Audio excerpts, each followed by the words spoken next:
लोग सड़कों पर उतरकर फांसी की मांग कर रहे हैं। ये गुनाह ऐसी जगह और ऐसे लोगों ने अंजाम दिया है जिसका कोई भी सोच भी नहीं सकता। ये एक ऐसा केस है कि पुलिस भी उतनी ही गुनहगार है।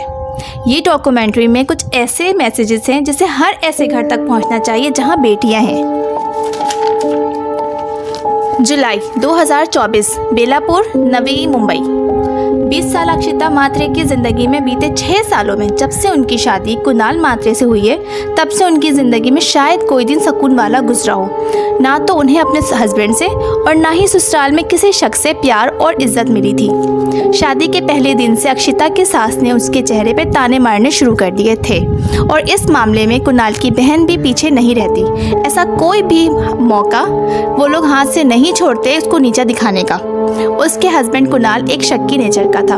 अक्षिता एक प्राइवेट बैंक में जॉब करती थी, इसलिए कुणाल के दिमाग में बैठे शक का कीड़ा बेफजूल की बातों को लेकर अक्षिता के कैरेक्टर पर सवाल उठाता और उस पर इल्ज़ाम लगाता। बेचारी अक्षिता यहाँ पर भी खुद का करियर सेक्रीफाइस करके जॉब से रिज़ाइन कर दिया। शादी के 2 साल बाद जब सिचुएशन बर्दाश्त से बाहर हो गई तो वो अपने ससुराल छोड़कर कोप अखाड़ा में चली आई। 2 महीने बाद कुणाल उनके घर आया, उनसे माफ़ी मांगी और एक नई शुरुआत का वादा करके अक्षिता और उसके घर वालों का भरोसा जीतकर वो उसको वापस घर ले गया। आज से तकरीबन 3 साल पहले जब बेटे की पैदाइश हुई तो अक्षिता के दिल में एक उम्मीद जागी और अक्षिता के केस में सिर्फ मायूसी ही मिली थी। कुणाल को जुआ और सट्टेबाजी के बहुत शौक था और वो वक्त के साथ साथ बढ़ता चला गया। कहने को तो वो म्यूनिसिपल कॉरप्शन में जॉब करता था, लेकिन उसे अपनी बेलगाम आज़ादी के लिए पैसे कम पड़ जाते थे। सोचिए, ये वही शख्स है जो अपनी वाइफ के कैरेक्टर पर शक करता था। तो जानते हुए भी कुणाल के घर वाले उसको सपोर्ट करते हैं, बल्कि खुद भी पैसे के लालची थे। पहले अक्षिता की सैलरी और अब अक्षिता के फादर के पेंशन फंड पर उनकी नज़र थी। घर में रोज़ पैसे को लेकर अक्षिता पर दबाव बढ़ने जाता। गाली गलोच, चीखना चिल्लाना, अक्षिता के माँ बाप को बुरा भला कहना, इसी तरह मेंटल टॉर्चर दिया जाने लगा कि उसका उस घर में उसे घुटन सी महसूस होने लगी थी। 5 जुलाई 2024 की रात को भी यही हुआ था। रोज़ की उन्हीं झगड़ों की वजह से तंग आके अगले दिन यानी 6 जुलाई 2024 को सुबह 6 बजे अक्षिता बिना किसी को बताए हुए अपने घर से निकलकर चली गई। ऑब्वियसली उसके घर में किसी को भी अक्षिता की कोई परवाह नहीं थी, इसलिए किसी ने भी ये सोचने की कोशिश ही नहीं की, ना ये जानने की कोशिश की कि वो आखिर कहाँ पर है। 3 साल के मासूम बेटा घर पे था। दोपहर तक जब अक्षिता वापस नहीं आई तो कुणाल ने उसके पेरेंट्स को कॉल करके पूछा तो पता चला वो वहाँ पर भी नहीं आई है। अक्सर ऐसे फ़ोन कॉल वो भी बेटी के ससुराल से जो पहले से उनसे नफरत करते हैं। माँ बाप के दिल में अनहोनी का डर बैठ जाता है। यूजुअली वो हर सैटरडे की रात को बेलापुर के गांव की एक मंदिर जाती थी, लेकिन उस दिन जब पता किया तो वो वहां पर भी नहीं आई थी। जब कोई भी सुराग नहीं मिला तो अक्षिता के पेरेंट्स और हस्बैंड कुणाल ने MRI कॉस्टल डे के बाद FIR लिखने की बात कर रही थी। वही अक्षिता के ससुराल वालों की रवैया काफ़ी अजीब था, मानो उन्हें ज़रा सा भी परवाह ना हो कि वो कहाँ है, और उन्होंने बिल्कुल भी इंटरेस्ट नहीं शो किया उसे ढूंढने में, और ना ही पुलिस पे कोई एक्शन लेने के दबाव डाल रहे थे और यही बात उनकी नीयत पर सवाल कर रहे थे।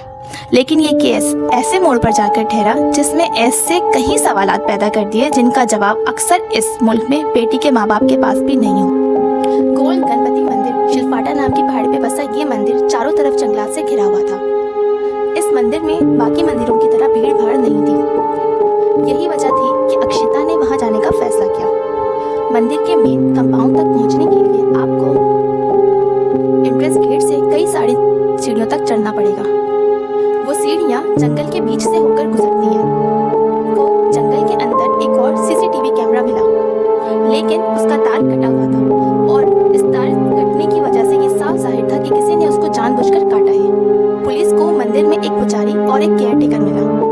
पुलिस को ये भी पता चला कि अभी कुछ दिन पहले मंदिर के पुजारी बालक दास यूपी के ललितपुर में अंजलि माता के मंदिर गए हुए हैं और अपनी जगह एज ए रिप्लेसमेंट उस पुजारी और 2 केयरटेकर को मंदिर की जिम्मेदारी सौंप कर गए हुए हैं। जब मंदिर में बैठे उस पुजारी से पुलिस ने कुछ सवाल किए तो बातों का गोलमोल जवाब देने लगा। पुलिस को उस पर शक हुआ।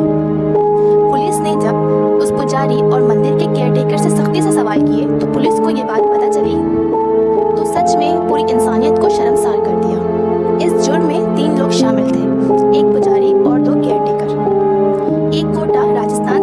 और बाकी 2 यूपी के प्रतापगढ़ से।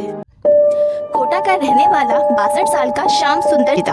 पूरा मामला सुनने के बाद वो ये बात जान गए थे कि अक्षिता किसी को बगैर बताए यहाँ मंदिर आई है, यानी कोई नहीं जानता कि अक्षिता उस वक्त कहाँ पर थी।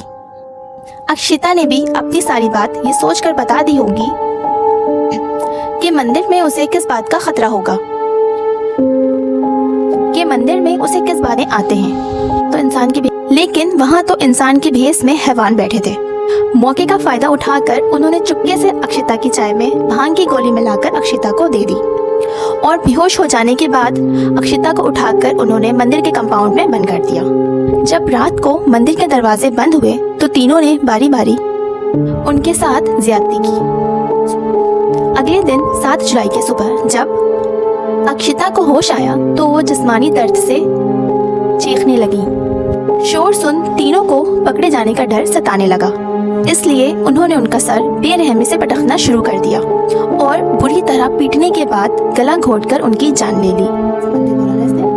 शेष मंदिर जंगल से घिरा हुआ है, इसलिए तीनों ने डेड बॉडी को जंगल में खाई में फेंक दिया, ये सोचकर कि यहाँ कोई भी नहीं पहुँच पाएगा और कोई ना कोई जंगली जानवर उसे खा जाएंगे।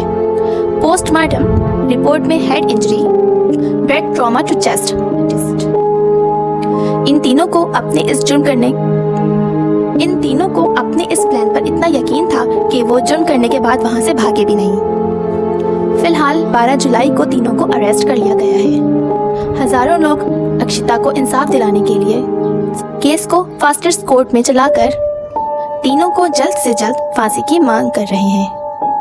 पुलिस ने असली पुजारी बालक दास से जब मालूम किया तो पता चला कि उन्होंने उस पुजारी को उस मंदिर में नहीं रखा और ना ही उन्होंने उस कमरे की चाबी किसी को दी है। तो सोचने की बात यह है कि जब चाबी उन्होंने नहीं दी तो वो चाबी उनके पास कहां से आई। पूरे केस में पुलिस की कारकर्दगी भी बहुत शर्मनाक रही। कोस्टल पुलिस अगर लापरवाही नहीं दिखाती तो शायद आज अक्षिता हमारे बीच होती। आखिर CDR और लोकेशन ट्रेस पर पुलिस ने उसी दिन से काम करना शुरू क्यों नहीं किया। इनफैक्ट 6 जुलाई की दोपहर को अक्षिता ने अपने फ्रेंड को भी कॉल की थी और उस ट्रॉमा के बारे में भी शेयर किया था जिससे वो गुजर रही थी। एंड उन्होंने ये भी कहा कि वो अब अपने पेरेंट्स के घर भी नहीं जा सकती क्योंकि उनके इन-लॉज उनके फादर के पेंशन फंड्स के डिमांड कर रही हैं। पुलिस अगर चाहती तो उस दिन बड़ी आसानी से कॉल डिटेल से पता लगा सकती थी कि उन्होंने कब, कहां और किसे कॉल किया, लेकिन पुलिस ने ऐसा नहीं किया। उल्टा अक्षिता के पेरेंट्स और उनकी बहन कोमल ने पुलिस स्टेशन के कई चक्कर लगाए और उनसे रिक्वेस्ट की, लेकिन पुलिस पूरी तरह से अंधी और बहरी बनी रही। उनकी बहन कोमल ने बताया कि पुलिस ने ना तो कॉल ट्रेस के बारे में घर वालों को बताया और ना ही किसी से कोई मालूमात हासिल की और ना ही CCTV फुटेज दिखाए।